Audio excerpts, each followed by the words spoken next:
we see a lot of value in holding companies. So we like, Holdings. Mm-mm. we really like companies like Ayala Corporation.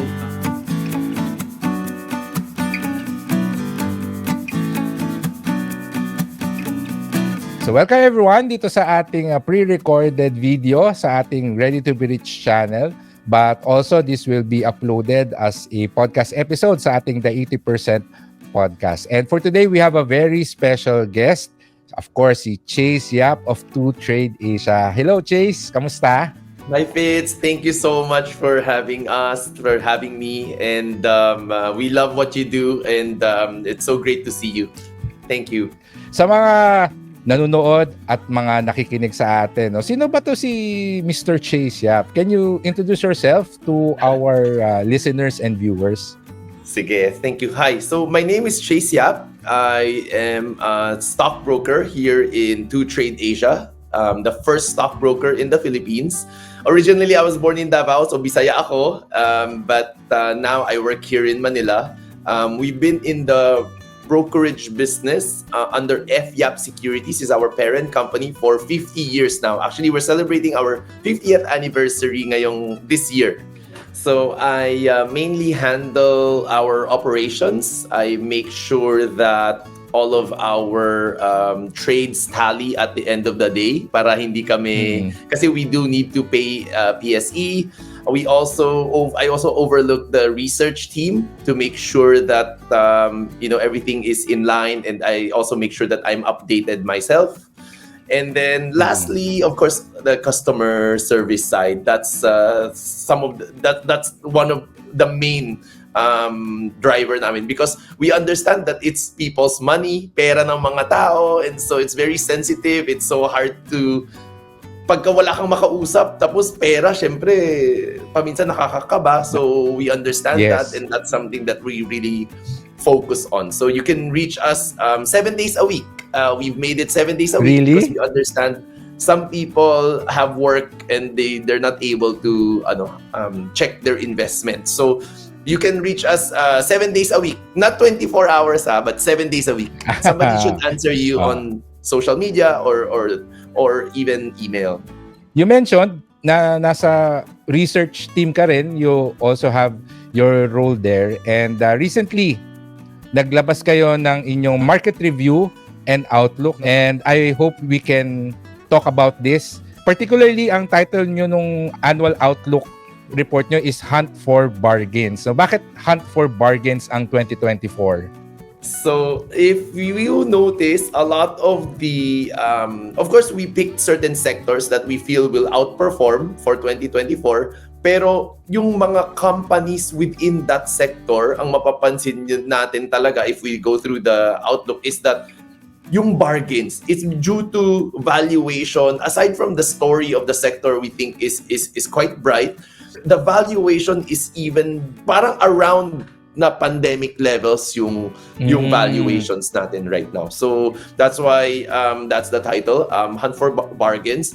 There's also other stocks that has significantly gone down this ngayong 2023 na feeling namin baka may para konting bright spot din naman. So valuations, aside from, there's stocks that have really been beaten down ngayong 2023. Let's look at the executive summary na pinakita ninyo, no? So sabi ninyo dito, 2023 in a nutshell is more bearish. And what can you say about that? Bakit ba naging bearish ang 2023? Well, a lot of factors talaga this 2023, but mainly it was the inflation and the Fed having to increase our interest rates ngayong 2023. So it made it a lot more expensive para maghiram ng pera, which is what large companies use to expand. And then it's also expensive for consumers like us to maybe purchase a home, purchase a car. So bababa din yung consumption natin. So parang siyang it's like a cycle that really affects everything. And then due to all of those issues that we have in terms of globally and on the economic side dito sa Philippines, we were downgraded multiple times by big index like yung mga Morgan Stanley Index, the MSCI, the FTSE. These are big agencies that a lot of funds follow.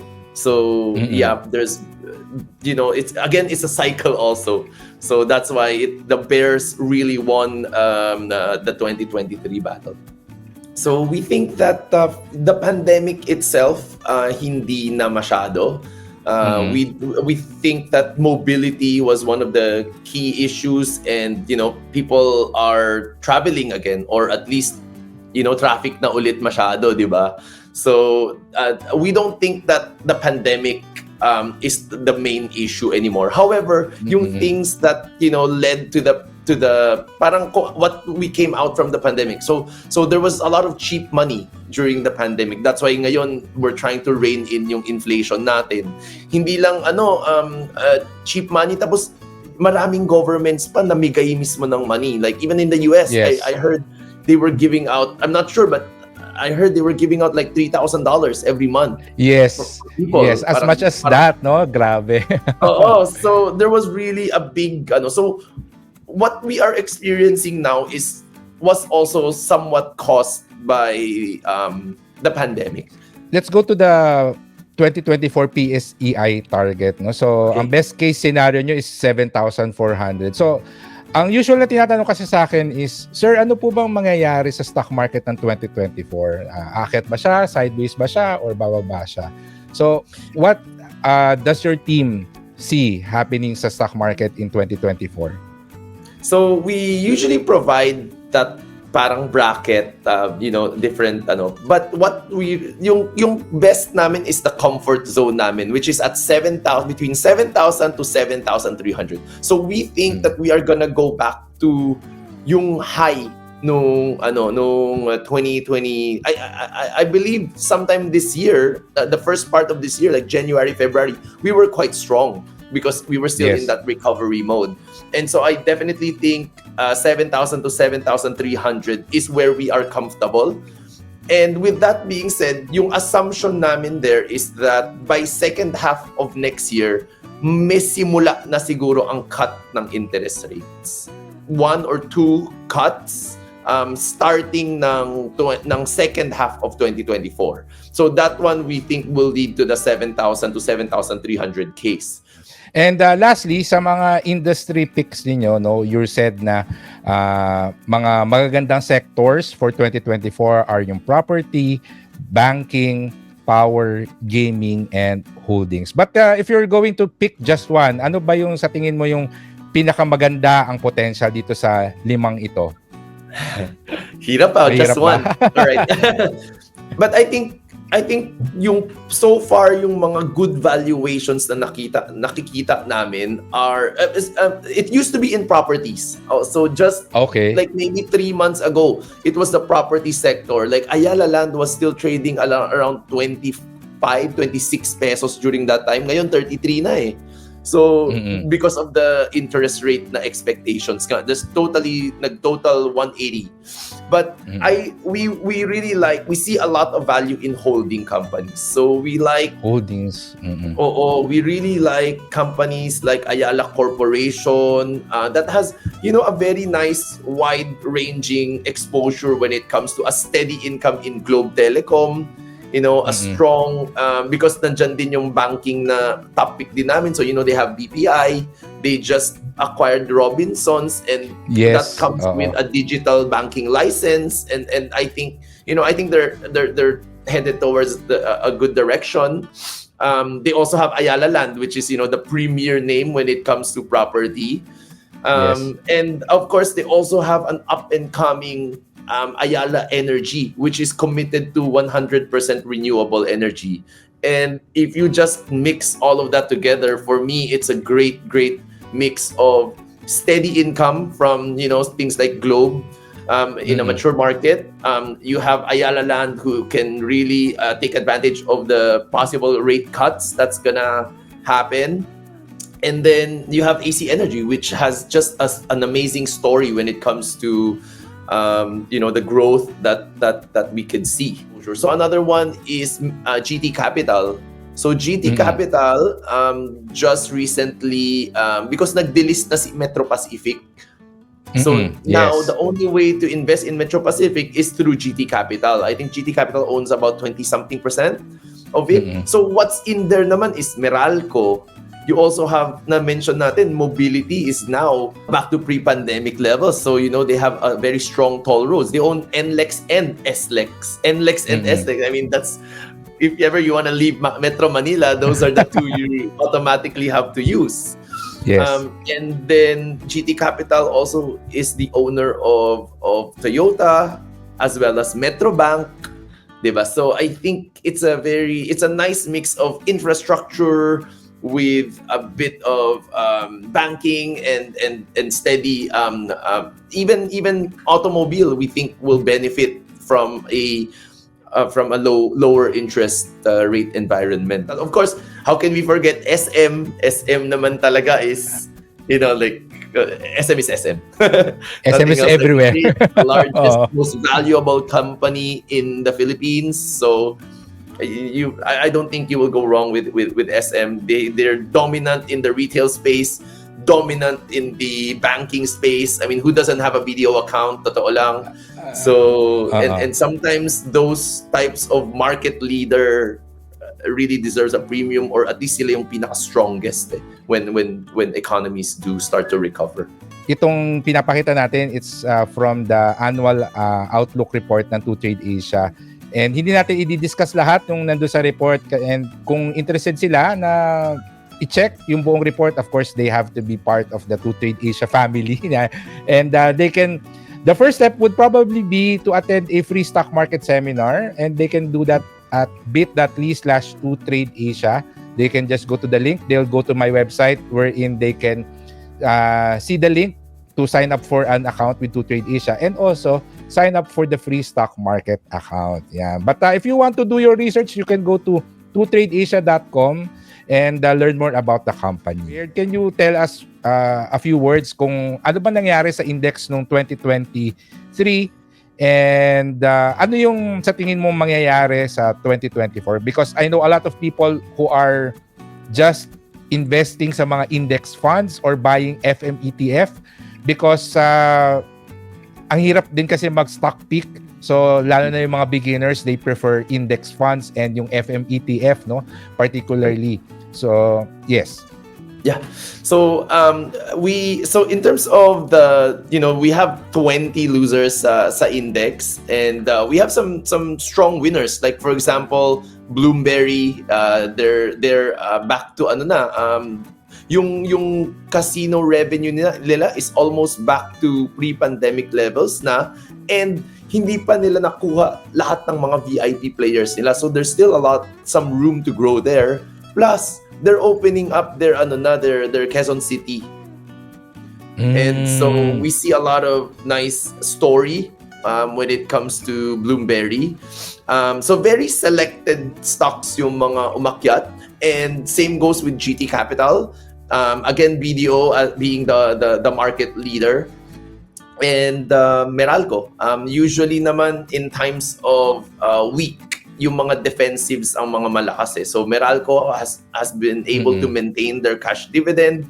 Their revenue is still, even on a down cycle ng economy natin, we still need electricity. Sometimes you'll see maybe the volume go down by 2%. That's already quite big for so something like Meralco really attracted a lot of people, a lot of funds, a lot of money this 2023. Of course, there's some very big losers talaga, Converge saw a bit of a small dip in its subscriber. Parang like a slower growth. And I think what happened was, during the pandemic, I think they were a very strong winner during the pandemic, because during the work from home, schooling from home, I heard they got a lot of customers that were because they're also I think they're very competitive. I think they're cheaper yata, or at least during that time they were offering packages that are cheaper than Globe and PLDT, at least, and it's a fiber optic na infrastructure. So they were big beneficiaries of that. However, I think we saw a significant decline in its growth in terms of Nung 2023, back to school na, marami yatang nag-cut ng internet nila because they don't need it anymore, and it's quite costly, diba? So that's one of the main reasons why Converge, but we still believe in Converge na story. We think that data is still quite important, and yun nga, they have a strong backbone naman in terms of infrastructure. So yeah, I think if they can continue to compete, I think they'll be I think they're solid naman. Except yun nga, we did see yung stellar growth nila nung 2020 during the pandemic, 2020, 2021, 2022. We did see it slow down significantly. The likes of AC Energy, ito naman, there was some property dividends that was issued by Ayala Corporation, which for some people or for some funds, let's say wala naman sa plano mo to hold Ayala Energy and nakakuha ka ng Ayala Energy at zero cost, then sometimes you would take some profits. I think it's normal, especially in this type of market where it's That's hard to look for gains. So yun. But yes, 8 gainers, 20 losers. The Bears definitely won. I think if there was something for me to looking at this and then to planning ahead, I would be looking at some of the main gainers, because you don't want to lose on the winners. These winners are winners for a reason. So they are good companies. They've got good, strong stories. So I would continue looking at these gainers. Hindi porket nag-gain na sila, ayaw mo na sila. It's never. I think that's a misconception in stocks, that you always want the cheapest. You want the ones that are the strongest, not the cheapest, not necessarily. Yeah. But then also, very good point. Also, there are also some nice takeaways on the losers. So I would continue investing on the winners, but I would be selecting some losers also. I think may hinighlight kami dyan. Those companies are in our watch list, or parang tinitignan namin sila. So you'll notice AC Energy, we believe in that story. We Converge, we think is all right, and Globe is still quite steady, we feel. And sana mag IPO na si GCash, we think that's gonna be a big boost. So at least may konting storya doon, and may catalyst. Sometimes that's what you wanna look for when it comes to these losers. Upcoming or possible IPOs na excited tayo for 2024. You already mentioned GCash. Meron pa bang iba na mga IPO na pwede nating abangan for 2024? I think one of the most awaited would be SM na REIT. So di ba nung I think only 2022 when we started to have REITs, and REITs is a very, very amazing tool, because you can really take advantage of dividends and compounding your dividends. I mean, that's how Warren Buffett became a billionaire. He started investing in 14, and he didn't turn billionaire until around the age 60 or 60 something. But after noon, because he let his earnings compound, after that dire-diretso na siya. Parang every year it's as if like there's a 1 billion na siyang kinikita just on dividends alone. So definitely REITs is one of the best. Is SM REIT. I think that is a premium name. Anytime SM and a REIT by SM, I think is something that is very exciting. It has a very strong portfolio, and I think SM really commands parang kunyari ako, I want to open up a kiosk. My dream is to have a potato corner kiosk, yung mga ganun na kiosk. I think I would want to be in an SM or where the walk traffic is just really high. So we love REITs because by law, they're required to declare 90% of their net income as dividends. And also, minomonitor siya very carefully in terms of the assets that can be put in there are the ones that are quite mature na, yung may mga nagrerenta na, marami ng hindi naman yung parang lang, bago-bago lang. So we're very excited about that. It's usually the most prime locations yung nasa REIT, and you're guaranteed a 90% net income na dividend. So this year, 2023, we also saw quite a lot of declines when it comes to sa mga REITs, especially because di ba REITs nga is based on dividend yield, so it's based on how much money they pay you. So it's usually in a percentage, in a percent. So usually, when at the start of the year, the REITs were paying about between 5 to 7%. And the thing is, when interest rates started to go up, pag mag-time deposit ka lang, kaya mo na din makuha yung 7% na yun. And Yes. so, there was a lot of risk off when it comes to sa REITs. Kasi kung ako, bakit pa ako kailangan naku, baka mamaya wala pala silang walang nagre-renta sa kanila, or hindi pa bumabalik. Like some of the office, di ba? They still have some vacancies. I think it's still at the mga 9 or 10, and they used to be fully leased out before the pandemic. So yun, I think yun talaga ang main na kalaban, is that I can get, for no risk, I can get a 7% return on my time deposit. So bakit ko ilalagay dyan?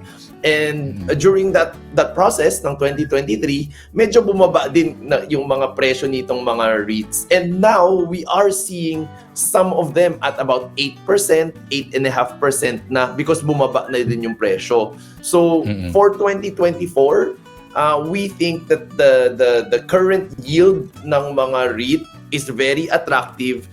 Again, assuming that by second half of 2024, we might see the mga rate cuts na. So, yung mga time deposit mo, you won't see those returns anymore. So, medyo kailangan ka na din magplano for that, because yun nga, nag-swing na. Sometimes you can get an 8% na rin dito, and then the other one, yung outlook mo naman sa isa is baka bumaba na. So, I think REITs will play a big part in portfolios this 2024. Yeah. To end our discussion, let's talk a little bit about the coming Chinese New Year, kasi it's also something of a big thing sa Filipino culture, no, yung parating na Year of the Wood Dragon. So sabi dito sa report nyo, ang Wood Dragon, it signifies growth and progress, ano pa ba? Game changers. It's about passion, innovation, creativity. It represents green, life, and vitality. So, very positive. Ano ba yung mga naririnig mo sa mga peers mo, at saka sa mga ibang mga kakilala mo na really into feng shui and all this? So, ano ba yung sinasabi nila na pwedeng i-expect natin sa Year of the Wood Dragon? Well, so far, yung mga kaibigan namin, everybody's rushing to have a dragon baby. Everybody's trying to get pregnant. So this is our first time including this slide, or at least something to do with yung Chinese horoscope.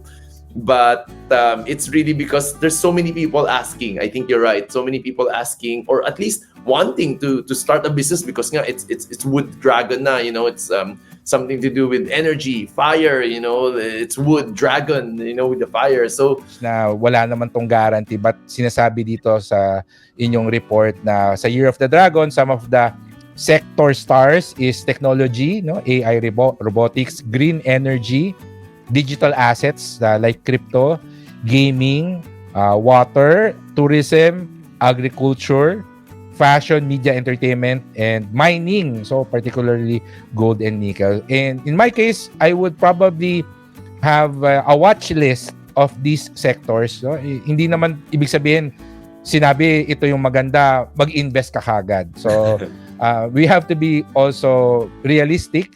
At least we have a starting point. Yun yung lagi ko sinasabi.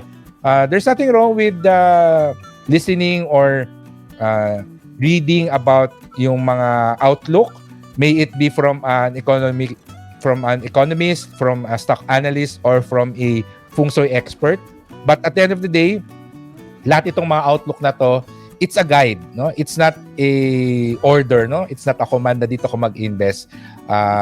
The smart thing here is to create your watch list, no? Gawa ka ng watch list na titingnan mo how are these stocks moving, and if you see some potential upside, then go ahead and invest there. So, yun lang yung ating gustong iparating sa mga nanonood at sa mga nakikinig sa atin. Just to, ano lang din, may I add? So, usually kasi, an investment strategy, it's very personal. Totoo lang.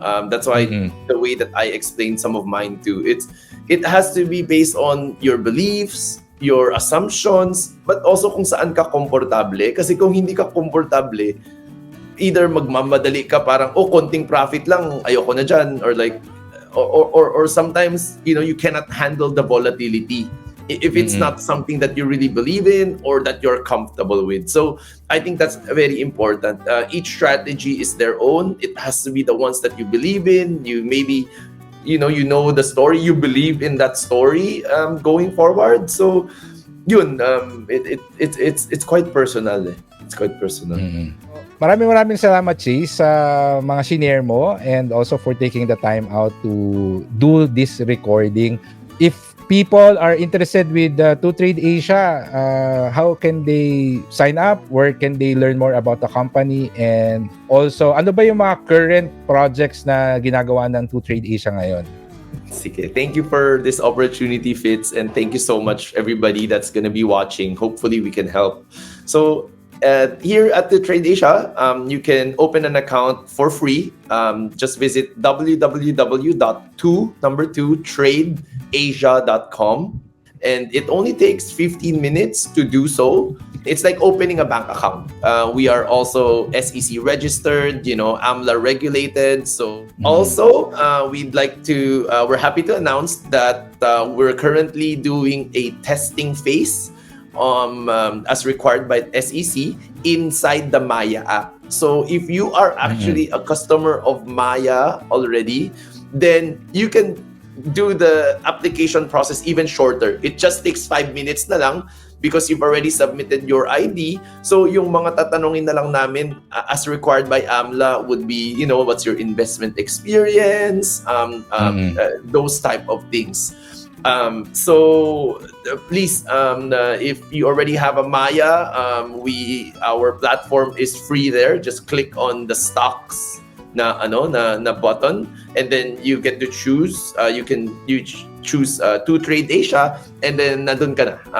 You can get real-time data. It's the app within the Maya app. So, and I think one thing that I really like about it is that we are integrated seamlessly with Maya, where I think the digital banks nowadays, I think I'm getting 6% from my Maya savings. Yes, mataas sa Maya. Oo, mataas. Tapos kaya mo ba siya paakyatin all the way to like 10% or 14 pa nga yata based on things that you do. Yes. But so far, parang naabot ko 8 pa lang. Parang ang laki kasi nung kailangan gastusin yata But I think the way we've structured it is that you can really maximize your money. So, pag hindi ka pa ready mag-invest, nagde-decide ka pa lang, iwan mo lang sa Maya savings mo and earn 6%. Once you're decided, you're ready, then to Trade Asia app, i-click mo lang yung buy, and then directly you can already deduct it from your wallet. So hindi mo kailangan mag-deposit muna at nakaiwan lang siya doon. You can really maximize your money as much as you want. If they want to learn more about 2Trade Asia, of course yan, they can go to 2tradeasia.com, and doon sa website niyo meron na ring links doon papunta sa mga social media accounts niyo. And of course, pagdating sa Facebook, they can just always send a message there, and someone from your customer support team would definitely answer and help you with your inquiries. Alright, ako maraming salamat ulit, Chase, and I hope ay maraming natutunan at nakuha na information yung ating mga viewers and listeners para mag-guide sila lalo sa kung paano nila i-manage yung kanilang investment portfolio. So hanggang sa susunod ulit na kwentuhan natin, Chase, Yes, And please. Let's thank do you. the live next time. Oo, para may live questions. So maraming salamat sa mga nanood sa atin. And of course, please remember to subscribe to our YouTube channel, youtube.com/readytoberichyt. Follow our Facebook page, facebook.com/readytoberich. And subscribe sa ating podcast, the 80% podcast.com. All right. So thank you very much, Chase. Thank you, everyone. And goodbye and have a Thank you very nice much. rest of Really the week. appreciate it. Merry Christmas. Merry Christmas and Happy New Year. Happy New Year. Thank you.